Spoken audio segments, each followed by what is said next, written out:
Jogo competição semifinal entre ASSALAM FC contra KARKETU DILI FC nebe realiza iha Estádio Municipal Dili foi lalaisne lahu competitivo no animado teves desde kickoff to termina ho Skor 1-1. Primeira parte jogo lá que dan ho ritmo jogo nebe nessa lihusi contra no ataque mas bela resulta golo tama defesa husi keeper wanian solido teves hori salva bola mas kenune halo jogo começa manas lutan lihusi contra ataque no ASSALAM FC mos começa halo jogo na cloque no ia duni resultado positivo produz ulu golo ida ba adversário KARKETU DILI FC hori muda quadro Skor saiba 1-0. Nunemos jogo começa manas lutan KARKETU DILI FC lakohi lakon oportunidade for pressão ASSALAM FC na fatin laia golo ruma mak atu acontece Skor na fatin 1-0 mantém to termina jogo primeira parte remata. Continua a segunda parte, equipa começa a mudança ba técnico jogo, não consegue halo substituição ba jogador, também KARKETU DILI FC aproveita a oportunidade,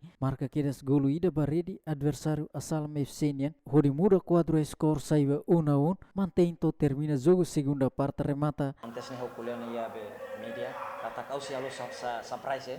Siapa surprise yang lalu ada dulu nih. Tambah primeiro parte, awat itu no jogadores kata kita tem si makas ya, tambah kita suruh KARKETU jogador klub nih jogador di dia grit nih be. Hau sih ate itu no jogador kata joga dia press makas, unsa para itu primeiro parte sa tama gol. Consegue ami tama gol ya primeira parte, tama ba segunda parte, tama ami joga ritmo tung itu tambah. Ami hana gol ida bani antau ami joga bertahan ona. Ami segunda parte ami him bertahan, depois ami hindit bola-bola kontrak ya, serangan balik. Ba equipa ASSALAM primeira parte estava a jogar na cloque, tu KARKETU joga na cloque, então a mim hang malu lah. E segunda parte tama a meu treinador nem fala muda fala estratégia, kata tem que mudar estratégia para pensar para ita bele menang ba 3 pontos. Nebe oke. Mas realidade menceru fala. Nebe bawanya masih hadiah fala. Jogo domingo mais falei para ami sacar esforço para bele hakat final. So the luck was not on our side because you see we hit the bar, we had a lot of chances, and then they just came in with just a cheap goal.